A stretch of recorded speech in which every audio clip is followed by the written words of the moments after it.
Thank you for joining us for Working Through the Word, a ministry of the Richmond Church of Christ. Let's join our pulpit minister, Mike Johnson, as he brings today's lesson. These mountains have been difficult for some, but we've all been climbing. That was our theme this year, to climb the mountain. I hope that the thoughts of the year have solidified in your hearts and minds that we must be climbers. We must keep moving. We must continue the climb. We've learned a lot this year, I think, about climbing that mountain and learning about what is going to be required.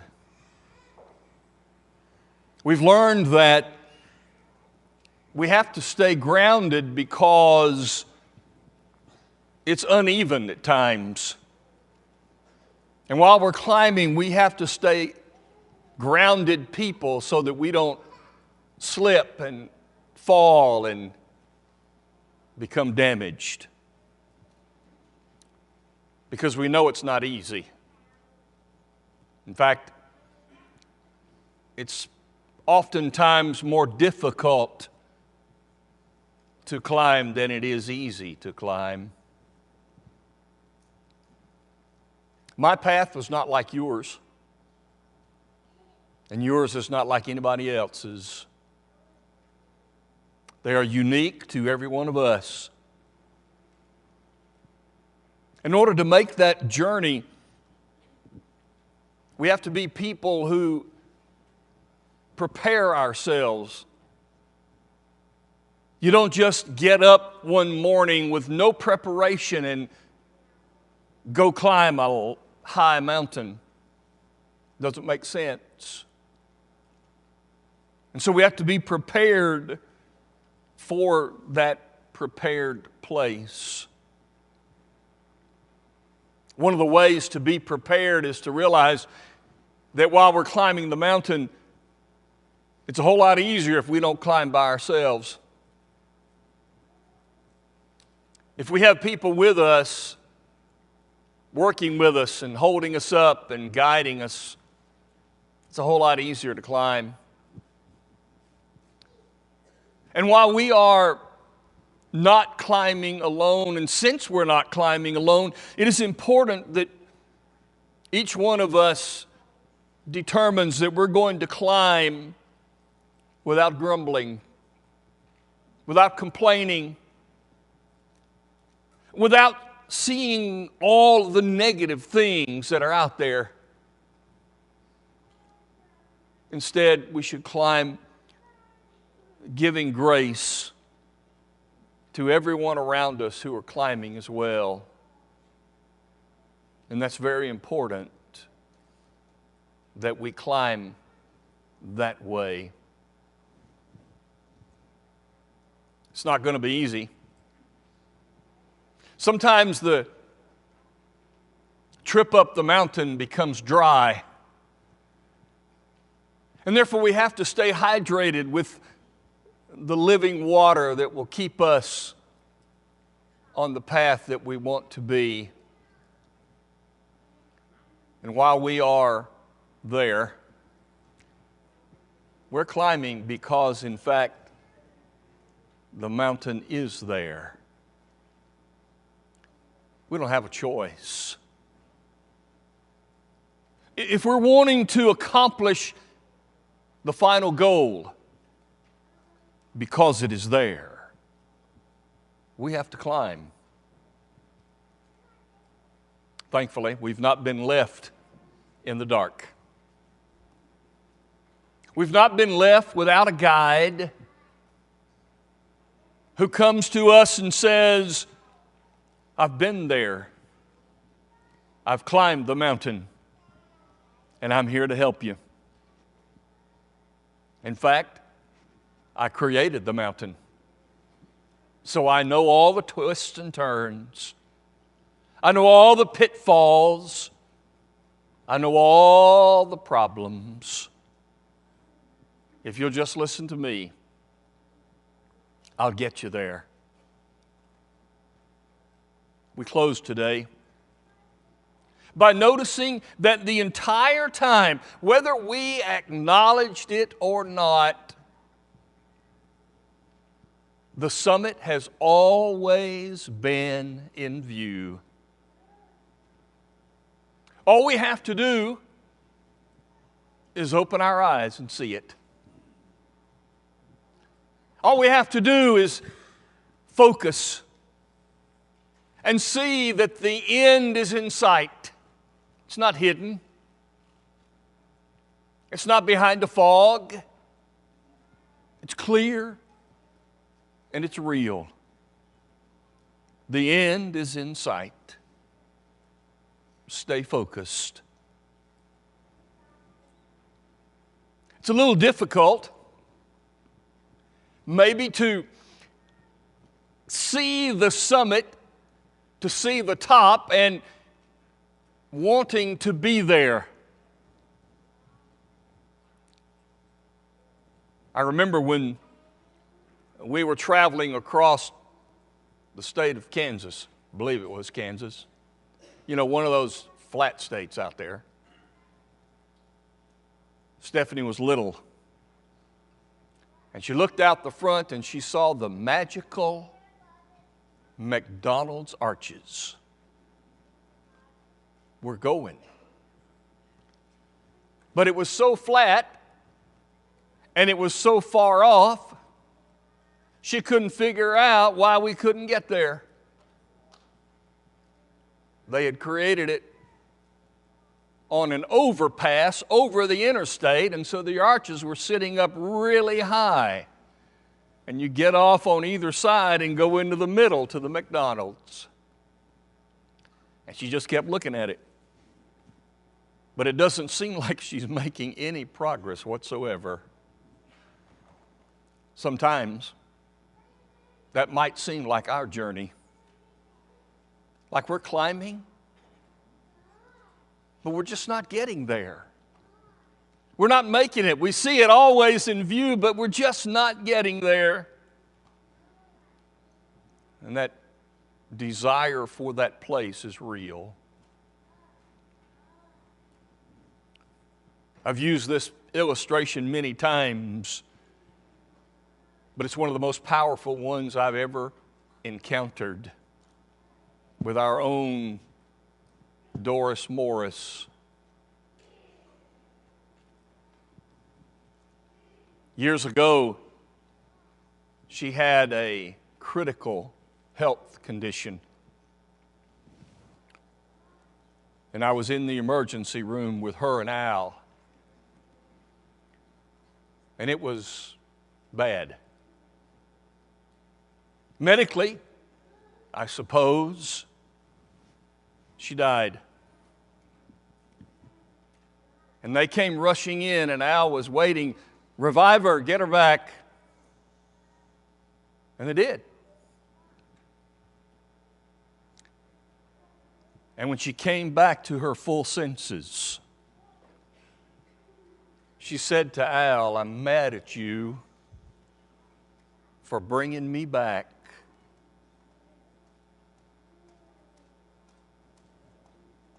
Probably because she had realized that she had finally made the summit.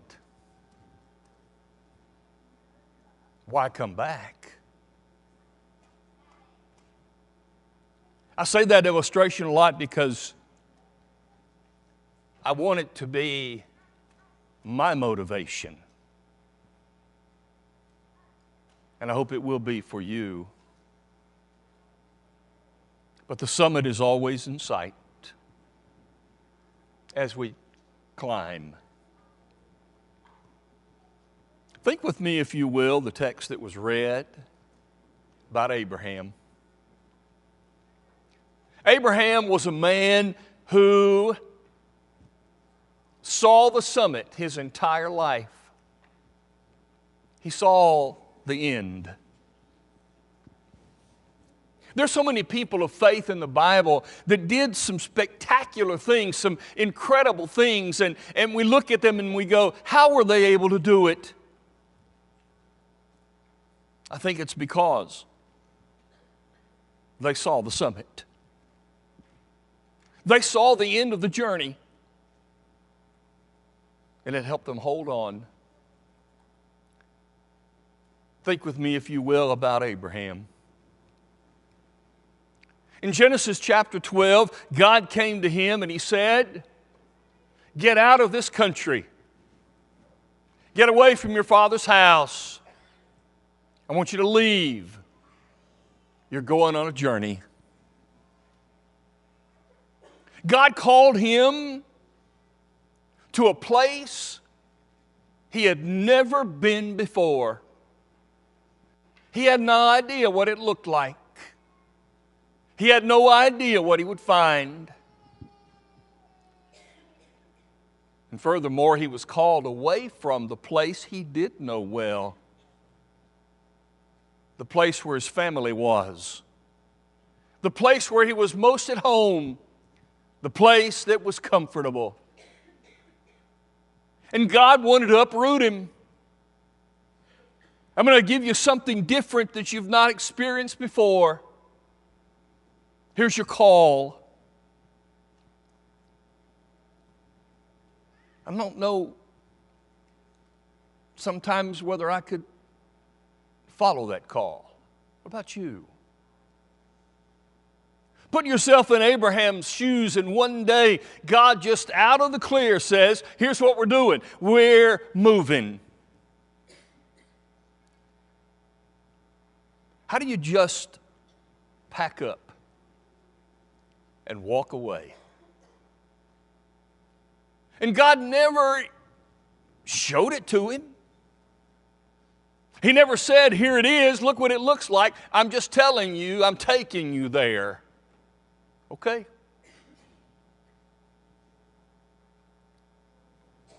I know that he saw the summit, which is why he packed up and left. Verse 4 says, and he prepared to leave. The Hebrews passage read says, he looked for a city that had foundations. He was looking for whatever it was that God was calling him to do. He could do it because he had a view of the summit. I do believe that God is in the business still of calling people today, not in an audible way or not in a massaging of the heart way, but I do believe that there is a call. And Abraham, he heard it because he had his eyes on the summit. Number 2,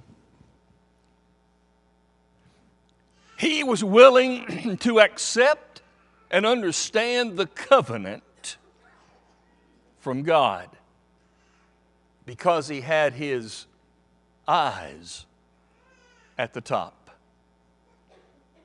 There was a covenant that God said, I'm going to have between you and me.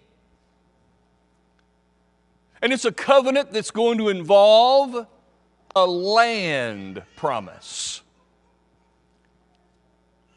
I'm going to give you this land, and I'm going to give it to your generations. It's going to filter down past you into the future. I'm leaving you a land promise in my covenant.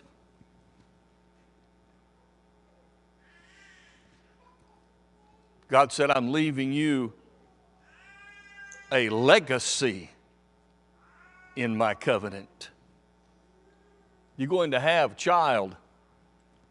Yet old and past childbearing and child developing years, your wife will in fact have a child.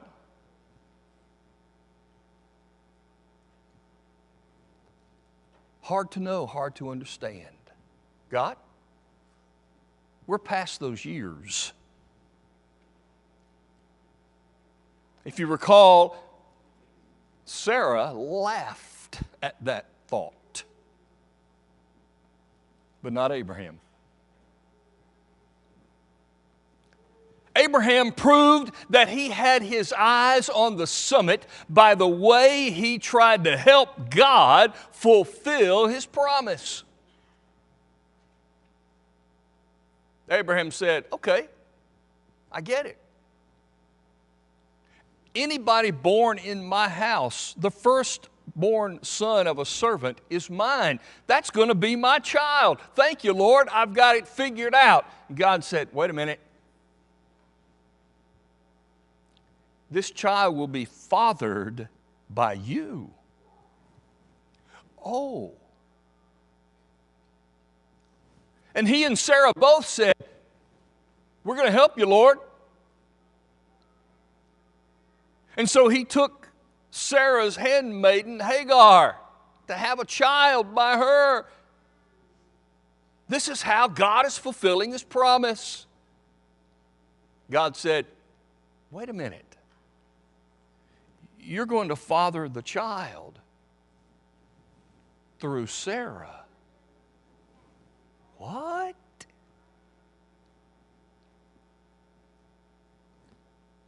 Sure, he got it wrong. But he so much believed that the Lord was telling him the truth that he tried to help him accomplish it. Because the covenant he accepted. And third, I know he had his eyes on the summit because God gave him a challenge and he accepted it. Abraham, take your only son. Go to the mountain that I will show you. And there, offer him as a sacrifice on an altar. All of a sudden, leaving home wasn't difficult. Going to a new place wasn't difficult. Understanding how God's going to give him a child wasn't difficult. But Lord, you're going to take my only son? But dutifully, because he had his eyes on the summit and it was always in view, he took his son and they went to the mountain and built an altar. And he bound up his son and put him on the altar. His son had said, Lord, God, Dad, we have wood, we have fire, we have an altar. We don't have a sacrifice. Here is the proof that he knew the summit. Abraham said, son, the Lord will provide.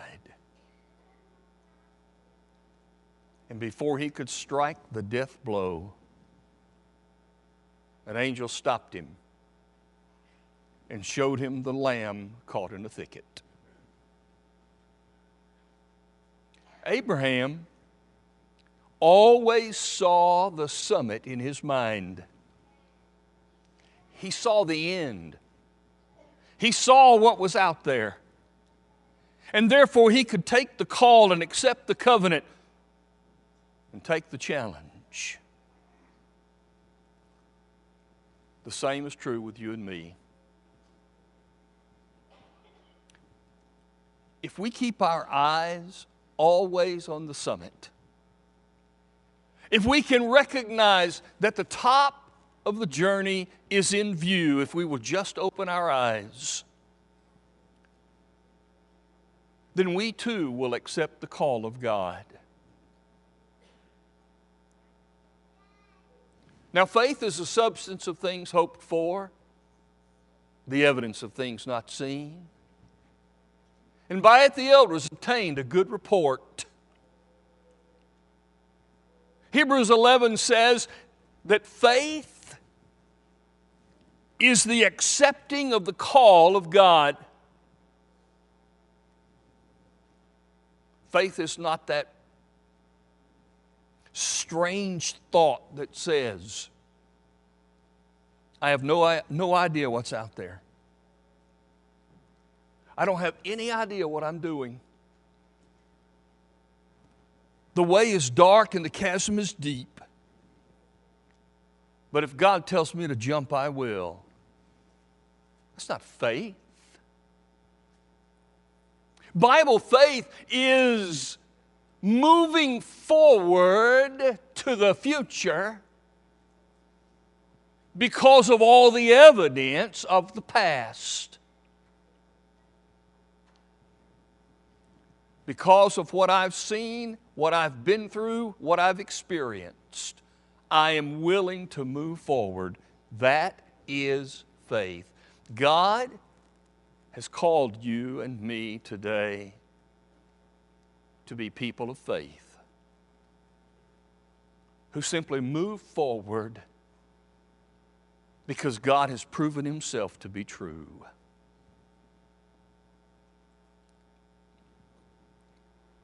He asks us to accept His covenant. He's made a covenant with you and me. And the covenant is, I've taken away all of your sin and your guilt. Just do what I say. That's the covenant. So how do I keep the covenant? We walk by faith, not by sight. 2 Corinthians 5 and 7. If I am a person who keeps the covenant, then I am walking in the covenant like Abraham did. And finally, third, it's going to be a challenge. Not easy. There are going to be all kinds of obstacles and roadblocks and all kinds of people and opportunities that will take us off of the path, distract us from the journey, and get in the way. But just like Abraham accepted his challenge, God expects us to handle the challenge too. So how do I handle the challenge? 1 Timothy 6 and 12, Paul said to Timothy, fight the good fight of faith. When it seems like you just can't go any farther, fight.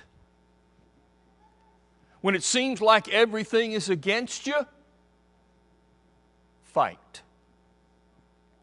When you don't think you know what you're supposed to do next, fight.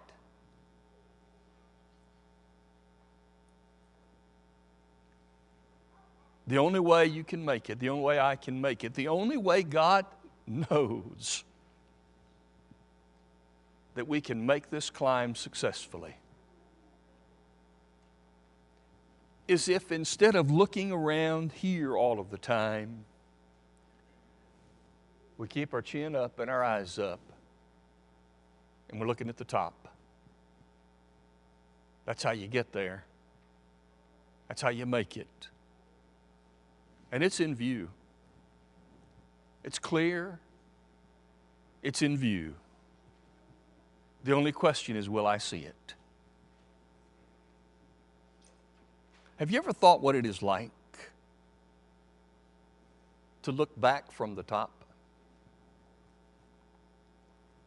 What do you think that's like? When you lose someone close to you,